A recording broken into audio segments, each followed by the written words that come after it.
Today I'll be reviewing Zero Caliber on PSVR2 priced at $24.99 due to hitting 10k wish lists. And originally this game released back in 2018 on PSVR and was one of the first VR first person shooters to go viral thanks mainly to a channel called Josh Dub who made tons of co-op skits. And aside from this, Zero Caliber also did a lot of things no other VR games had done at this point in time. It has a 4 to 5 hour single player campaign, especially if you play on hardened difficulty, that had progression via XP for lots of weapon unlocks and cash to spend on your loadouts in between missions, and the entire campaign can be played in co-op with up to 4 players. There's online multiplayer for up to 8 players, and the graphics for the time were pretty impressive. So how does Zero Caliber stack up in 2025 on PSVR2? Well, it's a bit of a mixed bag. Firstly, Zero Caliber on PSVR2 is super sharp in terms of resolution, and this immediately hits you, especially in the opening where the grass is reacting to the helicopter that drops you off, and the frame rate you'll find throughout the game is mostly very smooth, running at a native 90Hz. For those of us who use smooth turning, there is some jitters, but personally I didn't find it annoying or immersion breaking. The water looks awesome, sandbags react to bullets as do barrels of oil, and I love the large maps, and the sun rays can look really nice. There's a nice mix of environments to explore too, including a snow level, which for some reason reminded me of GoldenEye, one level you play at night,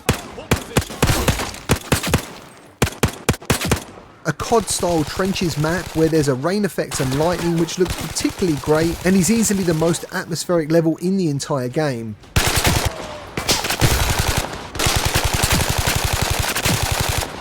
Now I need to quickly mention the gameplay capture you are seeing because I personally think it absolutely sucks on PSVR2, being all left eye and half the frame rate of the actual game. So please keep that in mind as we carry on with the video. As sound goes, the hero style music does get very repetitive. The weapons range from sounding great to pretty average. You do however get a very cool M1 Grand style ping when you get a headshot, and this definitely makes the shooting a little bit more satisfying.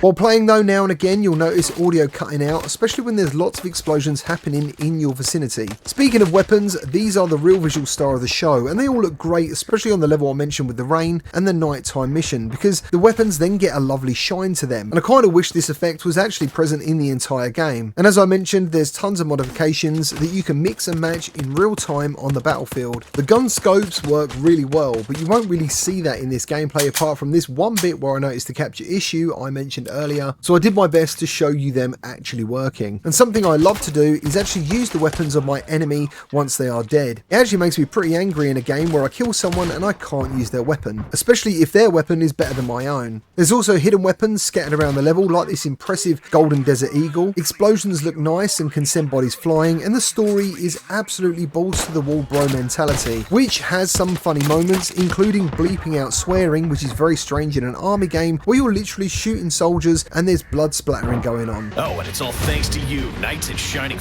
armor galloping to our rescue. To become unwelcome refugees in some hole? Just we'll take our chances alone. Which, by the way, the blood splatter effect actually does look pretty out of date. One thing I forgot about this game was the in-game mag gloves, which make it very easy to vault over walls and climb many things in the environment. It's not a useful feature at all in terms of gameplay because it won't take many shots for you to get downed if you expose yourself out in the open, but it's still pretty cool climbing other players and houses in the game. As PSVR2 features go, there is no headset rumble and no adaptive triggers. There is, however, controller rumble, but it's very low intensity, and I've been told by the developers that adaptive triggers will make an appearance in a day 1 or week 1 patch. But to be honest, this feature alone would not affect my final thoughts on the game, but it obviously is a welcome inclusion. Now I have to say, Zero Caliber hasn't aged that well by today's standards. It can look incredibly simple with straight lines everywhere, world geometry that loads right in front of you, everything has flat textures, unbreakable windows, NPCs that get frozen, stopping your mission progression until you actually find them. Some characters' faces look worse than GoldenEye on the N64, but luckily, depending on the level, the gameplay still delivers some really intense moments that I personally enjoyed replaying all over again. I didn't get to test out any multiplayer on the PSVR2, but I have played this game in co-op and multiplayer on PCVR, and I can tell you this definitely makes the game much more fun and tolerable, because the single player in its entirety is a mixture of ups and downs. Some levels feel very unengaging and some are actually brilliant fun. You do have infinite ammo, which which is a bit of a shame because this could have added some extra intensity on some of the more boring levels that really give you bullet fatigue. There's also zero penalty to your gameplay progression if you die. And then there's the poor AI. This is very much like shooting ducks in a barrel 60 or 70% of the time, but the NPCs do sometimes flank you and they can quickly get the better of you, especially on hardened difficulty, which is the level of difficulty I definitely recommend you play this on because otherwise you won't face much of a challenge. The enemies also spawn pretty randomly around you and sometimes appear out of thin air, and this of course carries its own frustration. As the game progresses, you'll find harder versions of the enemy that take more shots to down, and they even start doing barrel rolls to get out of the way of your shots, which is pretty funny,